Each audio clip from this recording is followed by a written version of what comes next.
Good evening, everyone. We will get started in just a moment, but I would like to remind you to take a moment to turn off or make silent any of your electronic devices this evening.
Our Good Friday service is also sometimes known as Tenebrae, the service of the shadows.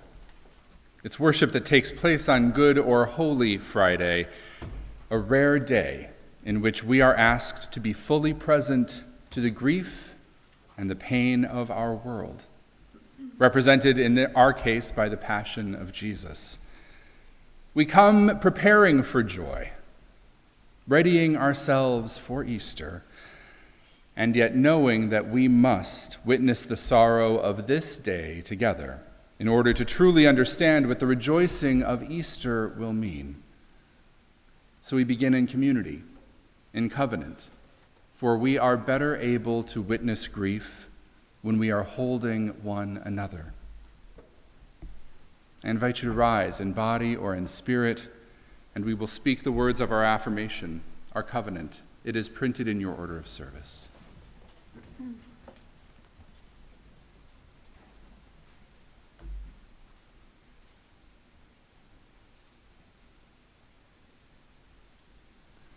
Love is the spirit of this church, and service is its law. This is our great covenant, to dwell together in peace, to seek the truth in love, and to help one another. Our hymn is number 265 in the gray hymnal. Number 265, O Sacred Head Now Wounded. Let us sing together.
Please be seated.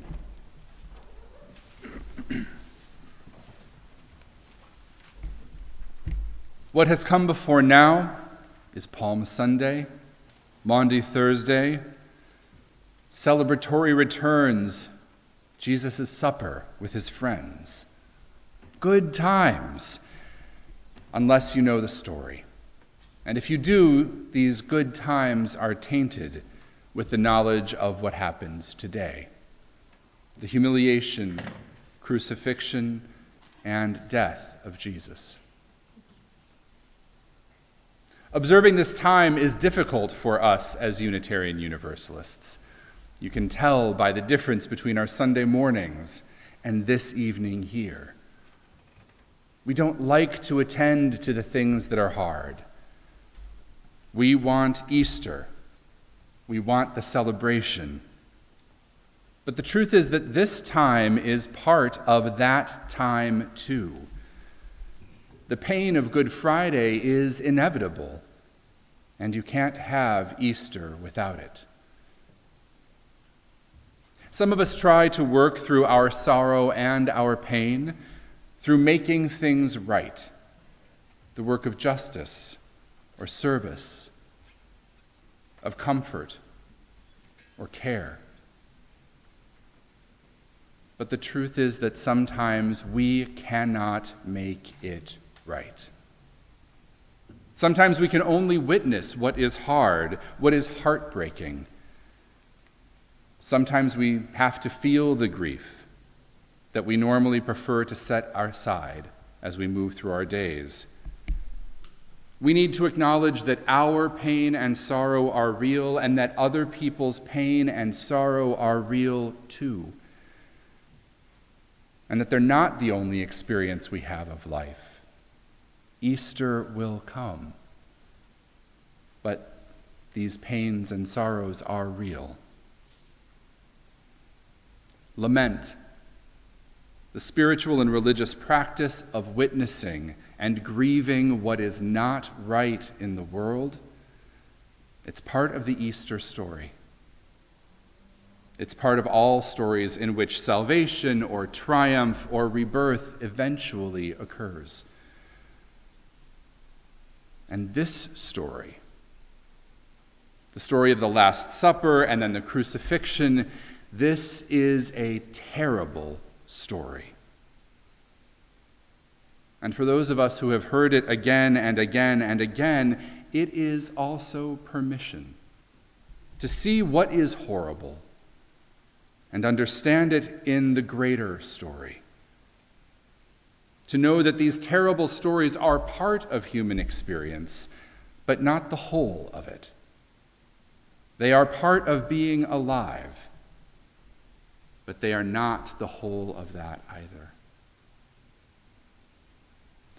This kind of pain or sorrow is not something to welcome with joy and excitement. It's not something to allow or permit, but it is something that happens, that we must know and understand and then continue beyond. So there are hard things in this service, ancient and current, and they'll touch upon things that you mourn, things that break your hearts. Death, betrayal, cruelty. And yet in our togetherness, there is also love and compassion and remembrance, the reassurance that we do go on because we have been through this year after year after year. And we learn how to make it through with and from one another. The poet Ellen Bass writes, "The thing is to love life, to love it even when you have no stomach for it, and everything you've ever held dear crumbles like burnt paper in your hands, your throat filled with the silt of it. When grief sits with you, its tropical heat filling the air, heavy as water, more fit for gills than lungs. When grief weighs you down like your own flesh, only more of it, a morbidity of grief, you think, how can a body stand this? And then you hold life like a face between your palms. A plain face with no charming smile, no sparkling violet eyes, and you say, yes, I will take you. I will love you again. Worship like this is our reminder that the world is made of good and grievous things both, and that somehow we must live with the grievous in the midst of it all, figuring out how to continue. This worship reminds us, gives us a moment to practice that together, this fact that we continue on, even when we are not yet sure how.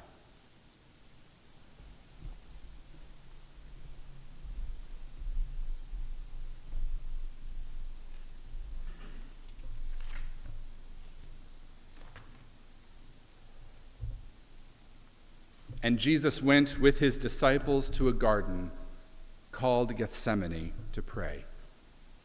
It was a place Judas also knew, for Jesus had often gone there with his disciples. And so Judas led the soldiers there, and the priests, and the elders. And he had told them, "The one I shall greet with a kiss is the man. Seize him and lead him away."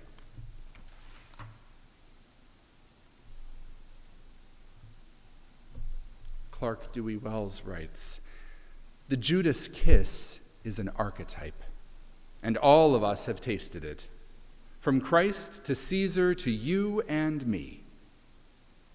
Our memory of it is sharp, because in betrayal we are twice hurt.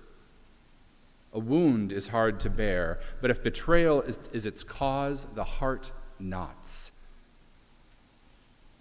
Violation of trust is murder more painful than knives. The gentle kiss of duplicity more stunning than any blows. Bad enough to be turned over, but that we are turned over by the treachery of friends, that is the sting that scars the soul. There is danger in betrayal that we will brood until anger becomes sullen, stuck, etched forever in the set of the jaw or the lines on the face. And we must work against that. If we cannot forgive those who knifed us in the back, and who of us are saints, we can at least look to our own welfare. We must move on to life. A second lesson. Not all that we call betrayal is actually so. A foolish trust can betray us at times. Samson believed in Delilah, though 3 times in a row she proved unworthy of trust. He wasn't betrayed. He was foolish.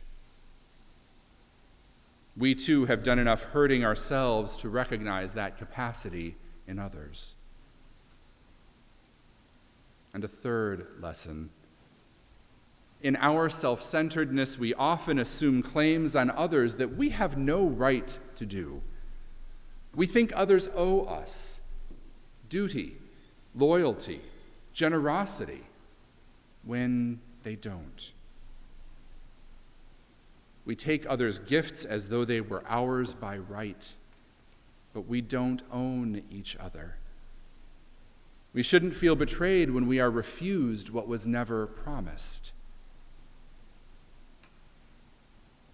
The cross is fair warning of what to expect in life. But don't bury it in resentment or smother it in the lilies of innocence.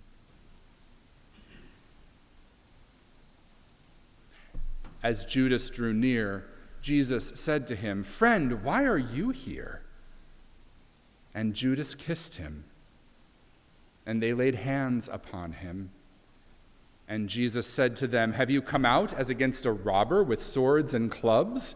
I was in the temple with you day after day, and you did not lay hands upon me. But this is your hour and the power of darkness."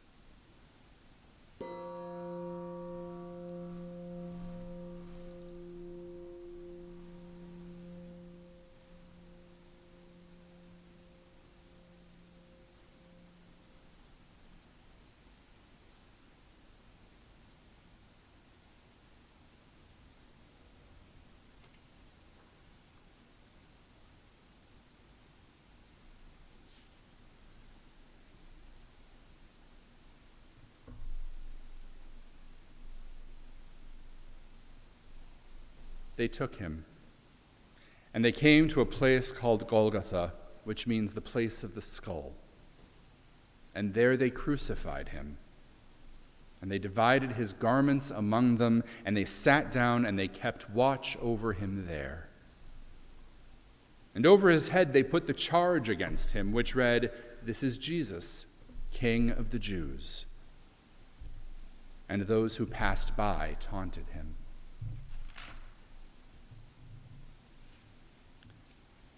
Adam Zagajewski writes, "Try to praise the mutilated world.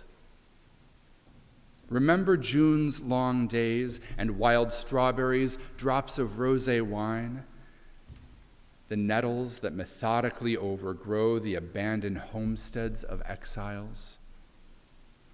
You must praise the mutilated world. You watched the stylish yachts and ships. One of them had a long trip ahead of it, while salty oblivion awaited others. You've seen the refugees going nowhere. You've heard the executioners sing joyfully. You should praise the mutilated world. Remember the moments when we were together in a white room and the curtain fluttered? Return in thought to the concert where the music flared. You gathered acorns in the park in autumn, and leaves eddied over the earth's scars. Praise the mutilated world, and the gray feather a thrush lost, and the gentle light that strays and vanishes and returns. And Jesus said, "Father, forgive them, for they do not know what they do."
Standing there at the foot of the cross were Mary, the mother of Jesus, and her sister, and also Mary that was called Magdalene. Claude McKay writes, "Last night I heard your voice, Mother, the words you sang to me when I, a little barefoot boy, knelt down against your knee. And tears gushed from my heart, Mother, and passed against its wall, but though the fountain reached my throat, the drops refused to fall. 'Tis 10 years since you died, Mother, just 10 dark years of pain, and oh, I only wish that I could weep just once again."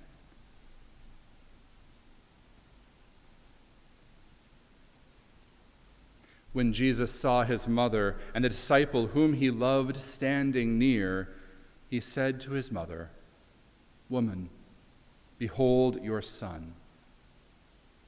And to his disciple he said, "Son, behold your mother."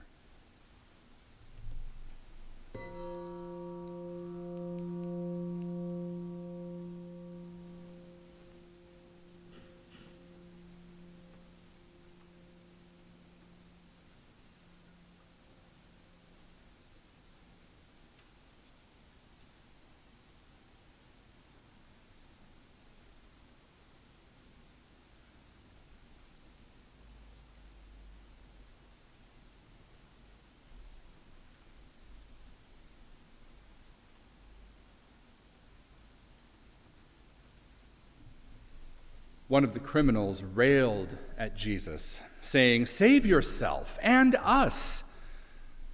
But the other rebuked him, saying, "Do you not fear God, being yourself under the same condemnation? And we are justly sentenced, for we are receiving the due rewards of our deeds, but this man has done nothing wrong." And he said, "Jesus, remember me when you come into your kingdom."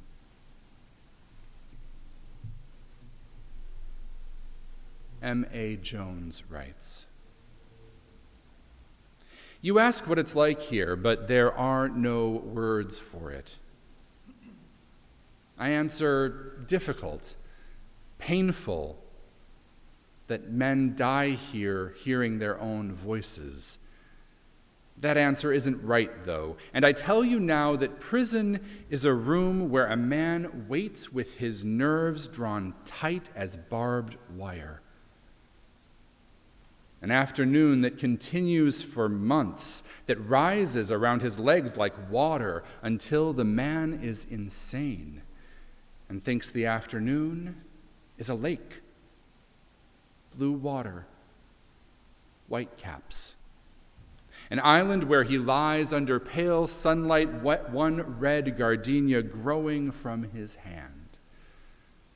But that's not right either. There are no flowers in these cells, no water.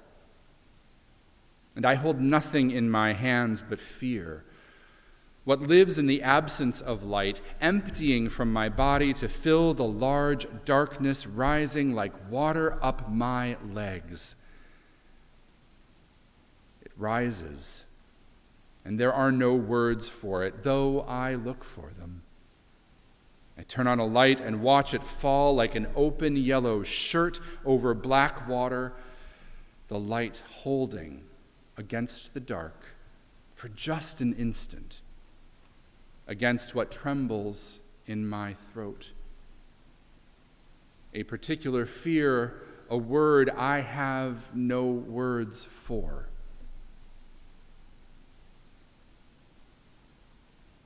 And Jesus said to him, "Truly, I say to you, this day you will be with me in paradise."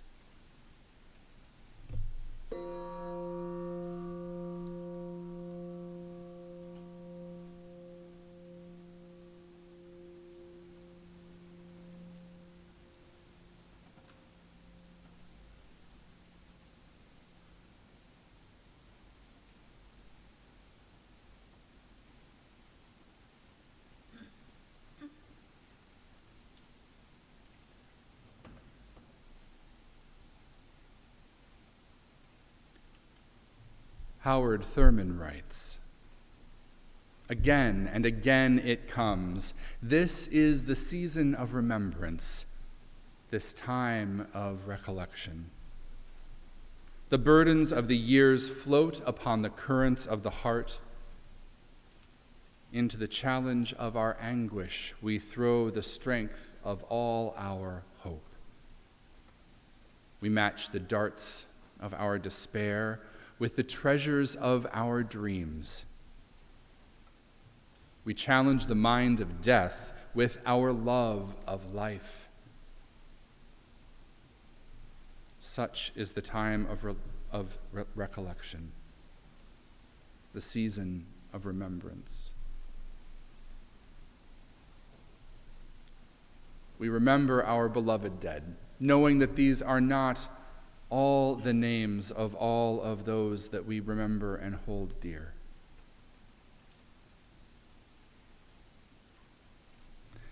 Marion Pazik Zorden, Bruce M. Morin, Susan Porta, Peter Heinz, John Flint, Linda George, Lucrezi Stewart, Samuel H. Wilson, Jr.,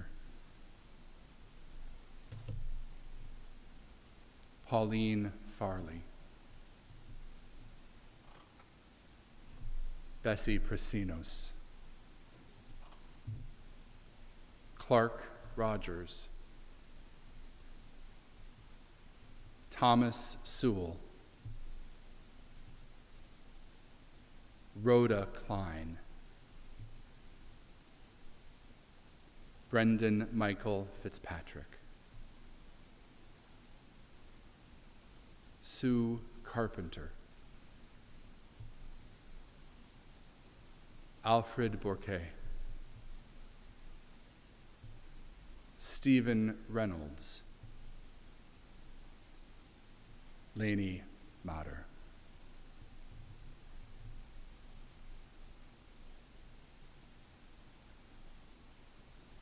Let us hold all these and those still unnamed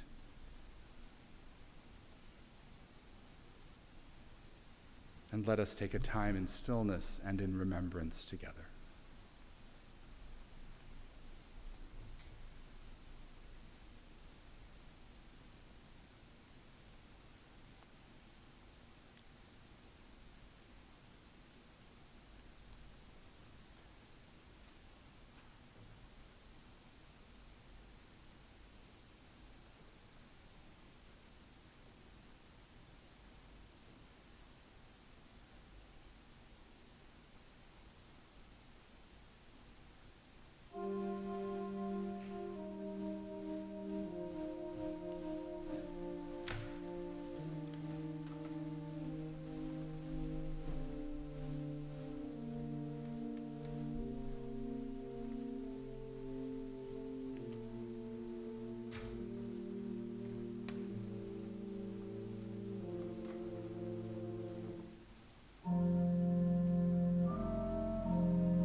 And Jesus, knowing all was nearly finished, said, "I thirst."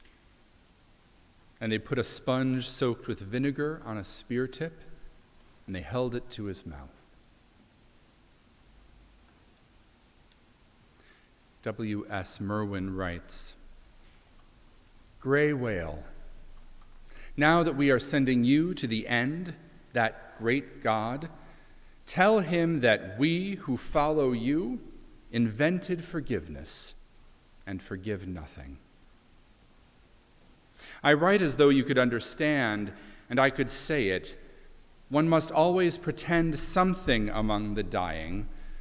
When you have left the seas, nodding on their stalks, empty of you, tell him that we were made on another day. The bewilderment will diminish like an echo, winding along your inner mountains unheard by us, and find its way out, leaving behind it the future, dead, and hours when you will not see again the whale calves trying the light. Consider what you will find in the black garden and its court. The sea cows, the great ox, the gorillas. The irreplaceable hosts ranged countless and foreordaining as stars, our sacrifices. Join your word to theirs. Tell him that it is we who are important. And Jesus cried out loudly, "Eli, Eli, lema sabachthani," which means, it is said, my God, why hast thou forsaken me?"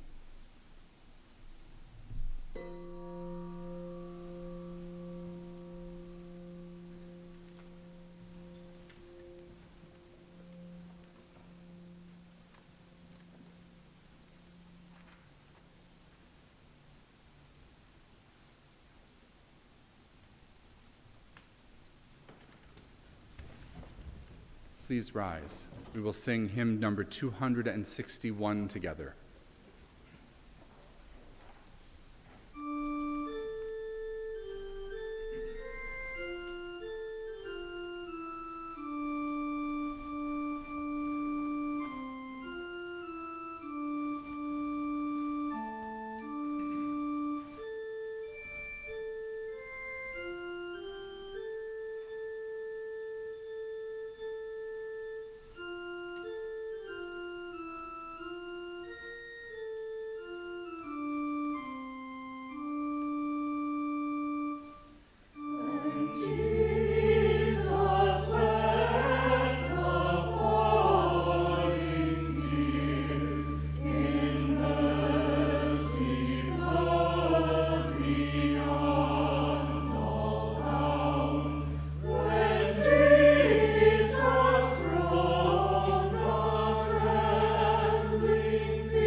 Please be seated.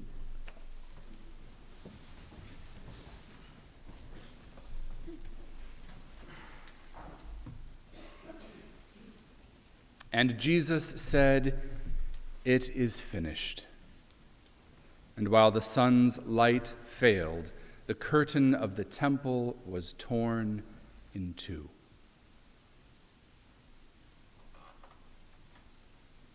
Willa Carroll writes, "Anvil clouds in the west. My father dies in hospice while I'm on the highway, stuck in road work. Gaunt on the gurney, limbs impossibly still, mouth slightly open as if surprised, as if saying, 'Ah!' One eye half closed, the other looking up, lit by a further light, a sky somewhere in the ceiling. I touch his hand, barely cool. It's only been an hour. At the elevator, I'm not ready to drop down that bright chute, so I go back, bend, and kiss his hand. And outside, long, soft nails hammer the earth.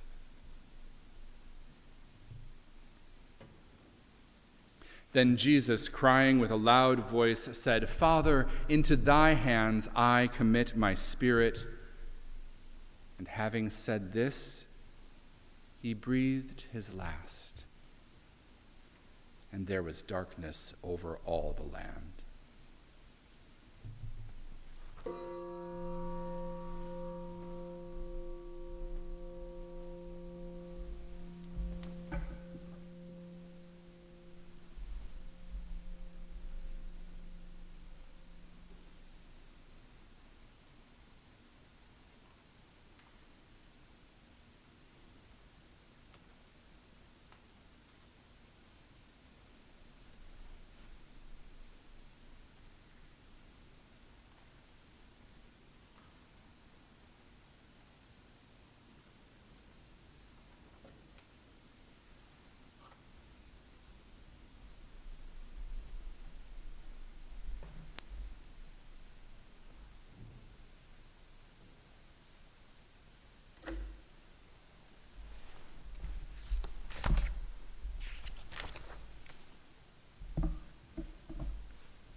And so now, within this story, we wait.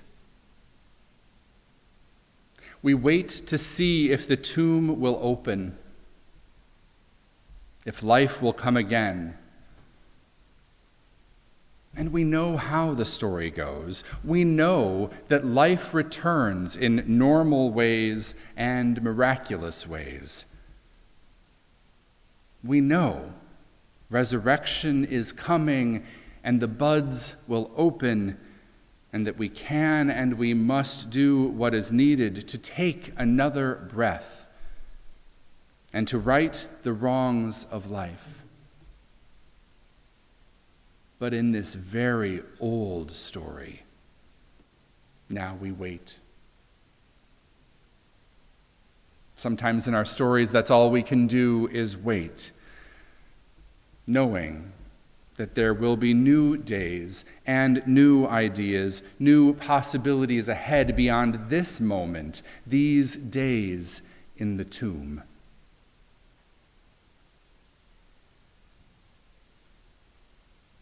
And so now let us speak together our unison benediction, that we may leave here in the promise of possibility, even if it's not here just yet, in the hope of what we might help make right. Please rise in body or in spirit.